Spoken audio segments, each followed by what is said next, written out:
All right, guys, guess what? We're going to go see not so much the chocolate hills, but a chocolate factory here in Bohol. And it's actually for sale, so that's kind of like a two things. We're going to see a factory, and then if you're interested in making chocolate for their site, and be Charlie in the chocolate factory, or Catherine in the chocolate factory, you never know. We're going to go take a look at it anyway, because it sounds interesting and fun for me. But by the way, that is one house. I forgot to mention this earlier.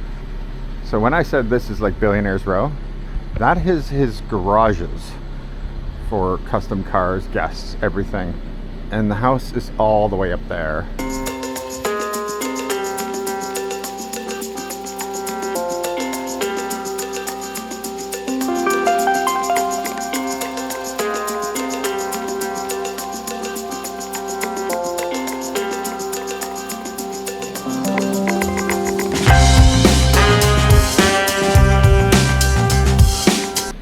Be a simple millionaire, especially in pesos, and own something like that. That is absolutely stunning. Anyway, are you ready? Are you excited? Maybe you'll meet Charlie? Charlie in the chocolate factory? Oompa Loompas? Will there be Oompa Loompas? That's what I want to know. Let's find out.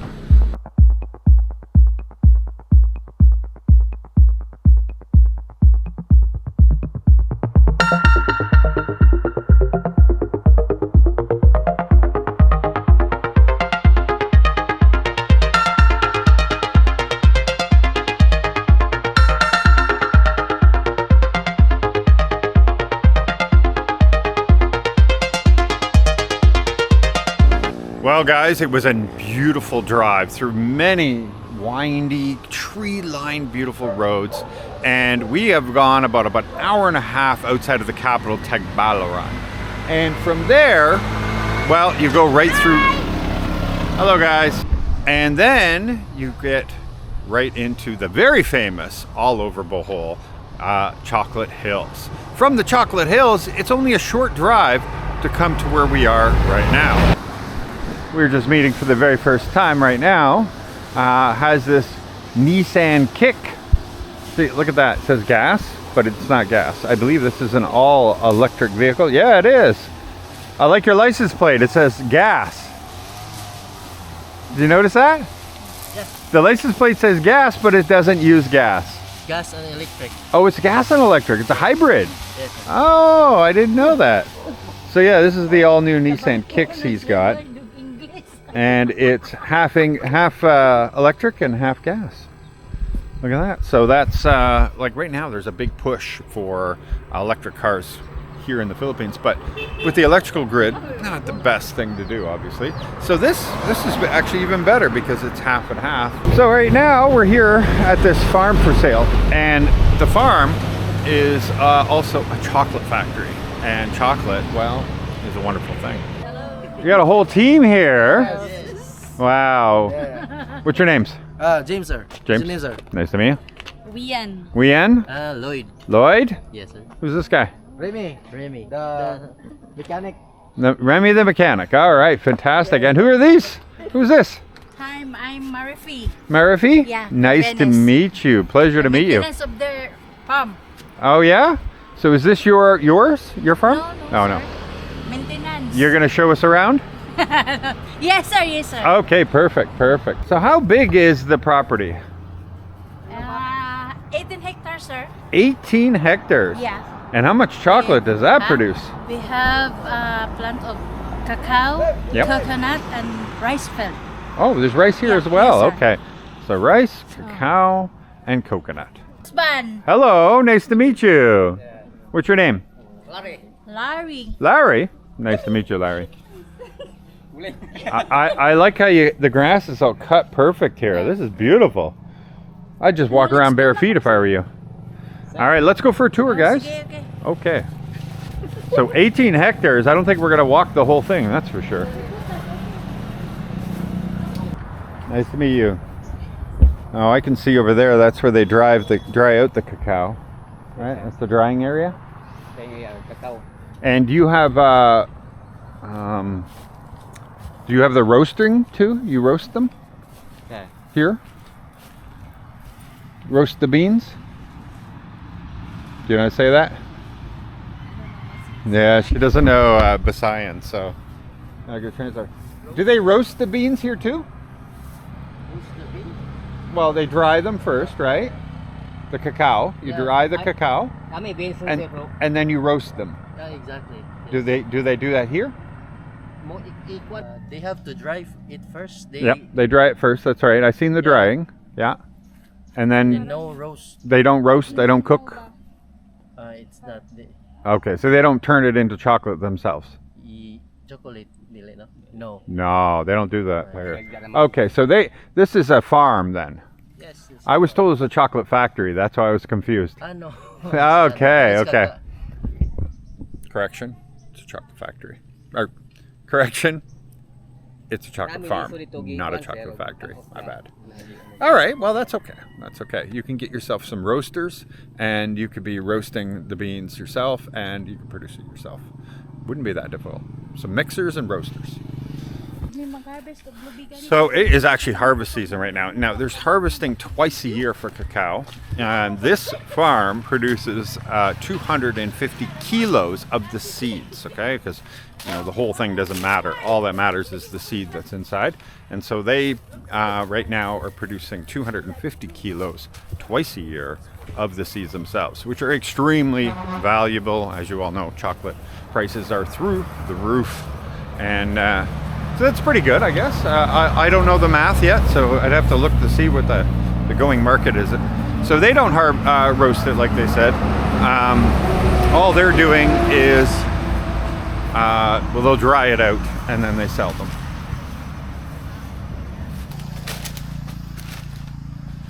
Now, obviously, we're not going to be walking this whole 18 hectares. I have a drone for that, so we'll be able to see how big and expansive it is. But there is a ton of these trees everywhere.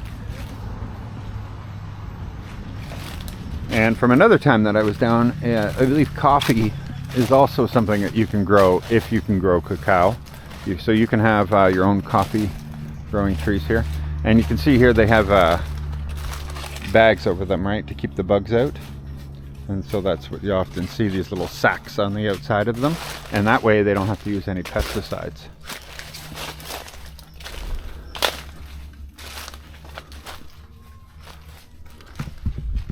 There you go. These are all been shelled already. Oops. Mud.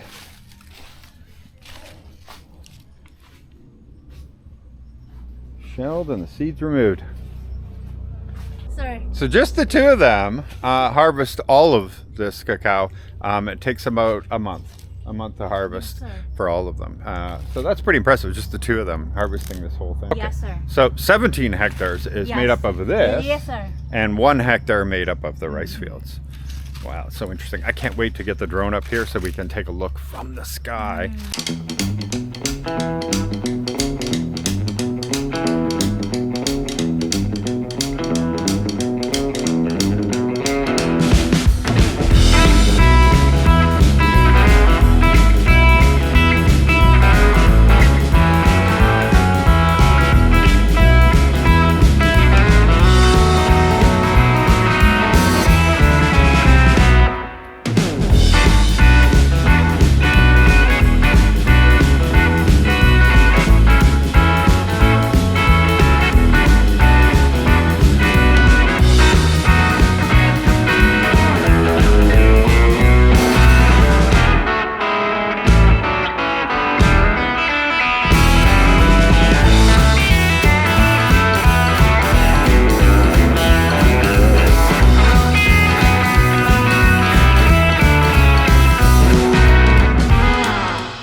fermenting. Okay, so this is just some basic fermenting they got going yes, on sir. here. They tie them Yes. up in the sack and lock it in. You want to keep the moisture in there and get them to ferment. And so that is going to be dried tomorrow, this sack here, just to give you an idea what it looks like. And well, those ones there are already fermented. No, sir. Is this sorry, unsa na ganin English rejection? Oh, rejection. Yeah, yeah. Oh, Oh, rejection. Yeah, okay. Okay. It's same word. Same word. The same word. Rejected. Sorry, sir. All right, so those are the Yes, rejected yes, seeds. yes. Fair enough, fair enough. Yes. Okay, so yeah, then after that, after they're done fermenting, then you bring them over here to your drying racks. They're so worried about their English. They're doing great. And then they lay it all out here, and then the sun will beat on them, dry them right out. You own this? You own that? No, sir. The government owns. From the government. Yeah, so they'll take it away? We Okay. sold this place. Yeah. All right, so the government owns this. So unfortunately, you would need your own. You need your own drying racks afterwards. But you can see how easy it is to make it. They're using galvanized steel to make those. Yes. Yeah, It's and, not and that's different. why I was asking if somebody were to buy it, No, not yet. they don't get that because it's government. That's from That's government property. Yeah. Exactly. Although the government might have forgot about it. Yes. They probably have. I'm sure they're not even thinking about it anymore. All right, I got the map because I was so confused based on the size of this and where it goes, and looking on the drone, I was a little confused, but now we're all set. Now I got a drawing. So you see the pink here, they bought them in three different segments. So it's all one now, and they have them labeled as priority for the workers. That's the frontage we have on the road, and so that's why she said you have the coconut trees right across the river there. And then it jets back and goes through. And see, it's a really odd shaped property that kind of sometimes follows some roads and some not, and then back over along this back one here. And it is quite extensive and really big. Now, it is all titled. They did buy up a ton of lots to make this, and then they got one title done for all of it. And so the property, the whole entire property, based on this, and I'm not sure if it's 17 hectares or 18 just from the math, but they're saying it's 18 and it's on the title for which the owner has, which is the cousin. So I can't see that right now, but let's just say they're right. It's 18 hectares, which is 180,000 square meters. They are looking for 55 million pesos for the property. Now keep in mind, this isn't just like empty land. This is land with already crops growing on a regular basis, ready to go. So that has way more value than normal land because this cacao is being harvested regularly, bringing in all that income. And the rice is being harvested already. The coconuts are being harvested already. So it's already a working farm, but that works out to 305 pesos per square meter. So it's not an unreasonable number at all because, you know, empty land with nothing on it. On average, in an area that's, you know, by a highway, you know, all the things that you're looking for, not too far from markets and cities and towns or whatever, that kind of thing, are going to be on the low about 100 per square meter, on a high, you know, 500 per square meter. So it's not unrealistic at all. It's right in the middle of those prices. So I know a lot of you usually jump all over the comments saying, oh, it's so expensive, so expensive. I think in this case, it makes sense. It really does make a lot of sense because it's an income producing property already. But obviously, you need a lot of money. You need 55 million pesos in order to take over this operation. But it'd be kind of cool, you know, like in California or something, you want to have a winery, you know, and that's the thing, you know, when you have some money, you retire, you're gonna have a winery. Well, here, you could be a chocolatier. You could have a chocolate farm and produce your own chocolate and sell it all over the world. Why not? Why not? All right, guys. Well, we're going to keep doing our trip around here. I actually want to take a look at their car here. How much does that car go for? This one? Yeah. It's 1.5 M. 1.5 million. It depends on the variant. Right, right. Yeah. Which is what in USD these days? 25,000? 30,000. 30,000. Yeah, it's a little less than $30,000 for US dollars. I think it's actually less than that, like 26 or something like that. And how much? What do you get how many liters per kilometer? 2? Average of 25 kilometers per Per- liter. Per liter. Yes. Okay, so that's amazing. Yeah. So you're getting about 2.5 times what you would get on just a regular gas car. And here's the interior of the car. But how long do you have to charge it for? No charging because it's hybrid. So Oh, it charges itself. it charges with the gasoline engine. Right. Okay. And you can see the Oh, that's nice. I gotta say, I haven't looked at a lot of hybrids this is before. the so. engine and this is the Okay, the inverter or something. Yeah. Wow. But this is still also, but it's still 100% electric, sir. If you pedal up to 120 kilometers, it still uses the electric. Really? Yes, sir. So the purpose of the engine is to charge only the battery. Right. Yes. So if you press crazy? the pedal, no engine will be involved. Wow. Isn't that crazy that it makes more sense to charge a battery than it does to power a car? But I guess, you know, when you think about an engine, like how much of the power that it's able to produce is just lost when we're driving.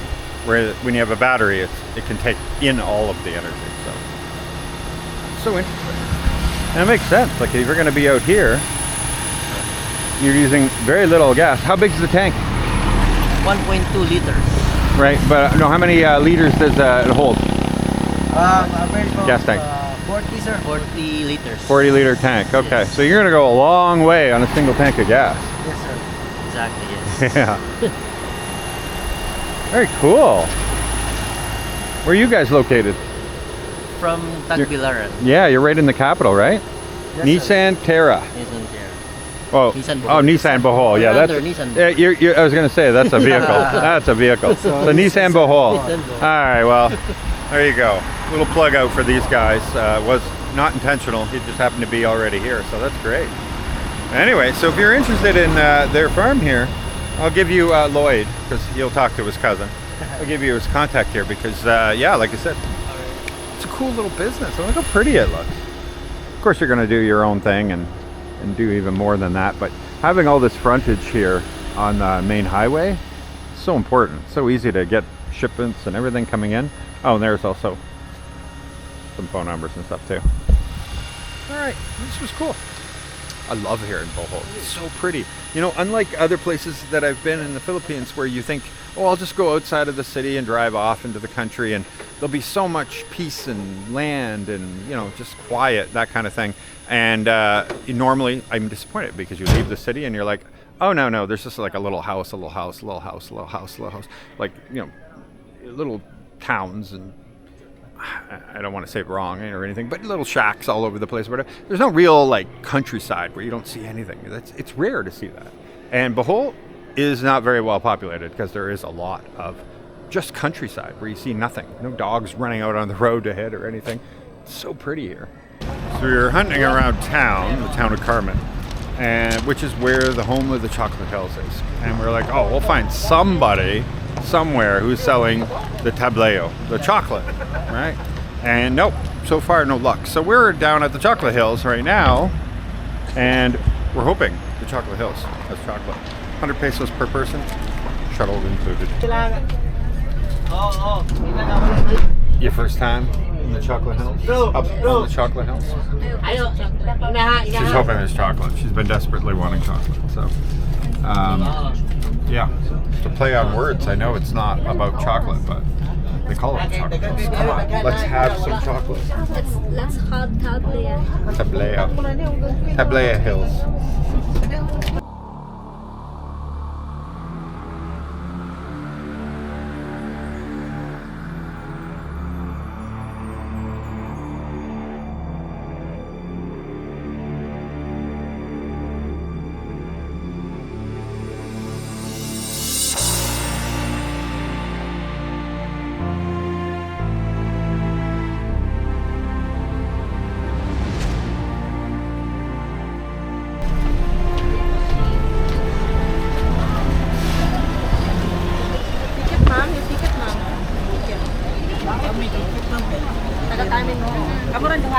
Thank you. All right, here we are at the top. And they've got this hill you can climb up there and see the the hills. But you can see them everywhere also. We're looking for chocolate right now. I've been here. So it's up to Laura, Catherine here. I was gonna tell you Laura. What the heck? We've been missing Laura tremendously. All we talk about. Alright, let's go see.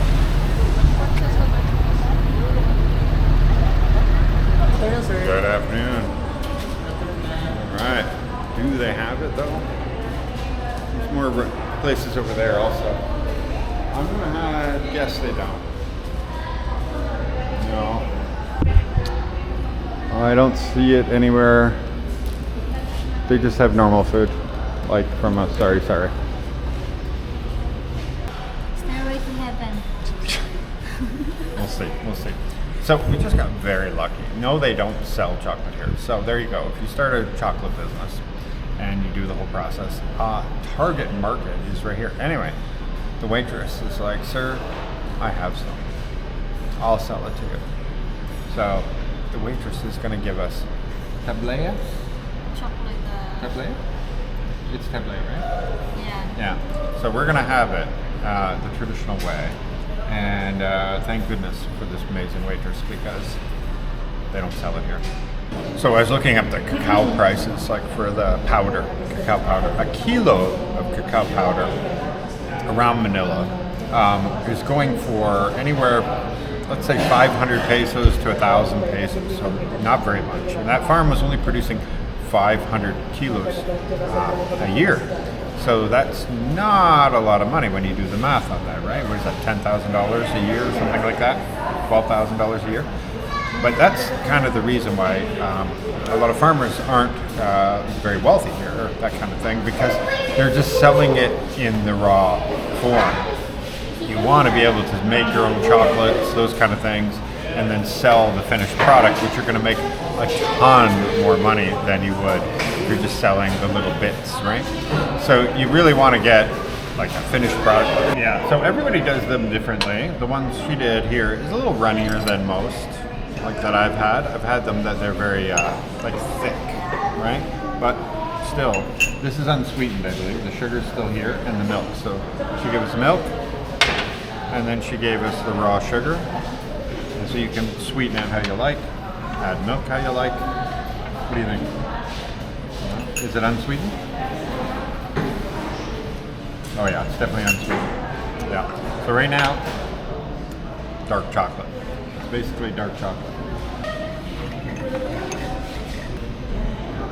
Chocolate in the chocolate hills. Oh yeah, now it's good. Now it's perfect. Green Hills. Well, that was delicious. Yeah, so they got a souvenir shop over here too, a few of them. And now we got to head up this big, giant, long stairs. Yes. Are you ready? Last night we for exercise. What did we do last night? Jog. And we didn't just jog. Walk. She's leaving at the part where we went all the way down the cliff, all the way down the road, and then walked up a very steep road straight up the whole way. So very big difference than just jogging and walking.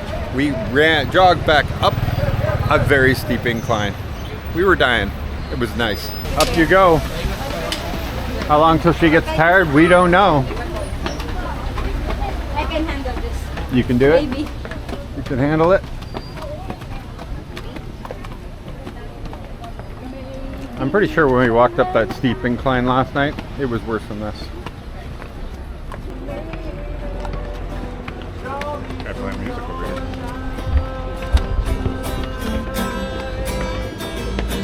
And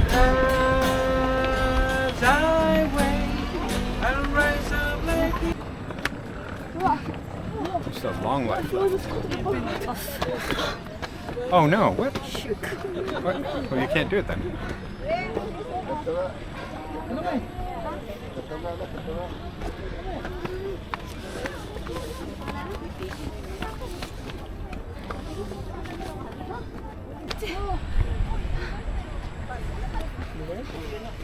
Well, look at that. You made it to the top after all.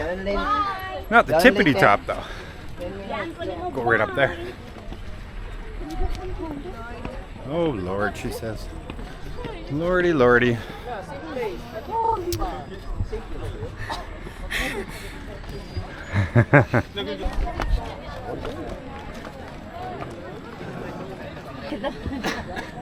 같이 왔어. 안 힘들었어? 우와.